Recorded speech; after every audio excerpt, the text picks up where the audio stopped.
వికారాబాద్ జిల్లా పరిగి నియోజకవర్గంలో ముదిరాజ్ సోదరులకు ఎన్నికల సమయంలో ఇచ్చిన హామీని MLA doctor T Rammohan Reddy నిలబెట్టారు. పరిగి మండలం రంగాపూర్ వద్ద ముదిరాజ్ భవన నిర్మాణానికి 1 ఎకరా స్థలం కేటాయించబడింది. ఎమ్మెల్యే చొరవతో కలెక్టర్ ప్రొసీడింగ్ మంజూరు చేశారు. ముదిరాజ్ సోదరులు ఎమ్మెల్యేతో కలిసి కృతజ్ఞతలు తెలిపారు. ఎమ్మెల్యే రాష్ట్ర ప్రభుత్వం ఎల్లప్పుడూ ముదిరాజ్ సంఘం అభివృద్ధికి అండగా ఉంటుందని సహకారం అందిస్తామని తెలిపారు. చివరిపల్లి గేట్కు దగ్గర ఒక 40-50 ఎకరాల భూమి, అది 3600కు ఎకరం లాగా గవర్నమెంట్కి ఎస్సీ కార్పొరేషన్కి ఇచ్చి వాళ్ళకు మళ్ళా ఇప్పించి మళ్ళీ దాంట్లో గొట్టబ్బాయిలు వేయించి దాంట్లో బోరు గీట అని ఇప్పించేసి సమీకృత అగ్రికల్చర్ ఇప్పుడు నడుస్తుంది. మెయిన్ రోడ్ పైన మీరు వెళ్తుంటే కూడా చూడొచ్చు. అది దగ్గర ఇప్పుడు ఒక 40 కోట్ల రూపాయలు ఆస్తి అన్నమాట. అది మెయిన్ రోడ్. అది అంటే అది 3600 కూడా ఇవ్వాలని కాదు, గవర్నమెంట్ స్కీమ్ వచ్చినప్పుడు మనం ఏదో విధంగా వాళ్ళను సిస్టమేటిక్గా సెట్ చేయడానికి వీలవుతుంది.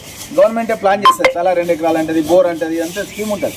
అట్లా చాలామందికి మేము పేద వర్గాల వాళ్ళకి మా గ్రామం నుంచి కూడా మా తండ్రుల నుంచి కూడా ఈ యొక్క ఆనవాయితీ అనేది కొనసాగుతుంది. అదేవిధంగా మైనార్టీ సోదరులు కూడా మా దగ్గర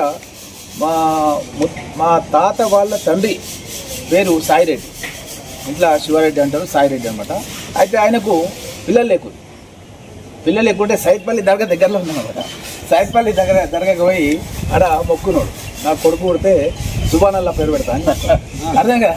ఒకే ఒక కొడుకు పుట్టినమాట, సుభాన్ రెడ్డి అని పేరు పెట్టినమాట. అట్లా ఎవరైనా సరే కుల మతాలకు అతీతంగా ఎవరైనా సరే అందరితో కలిసి ఉండాలి, అందరిలో మనం ఉండాలని కోరుకునే కుటుంబం అది. అట్లా ఐక్యత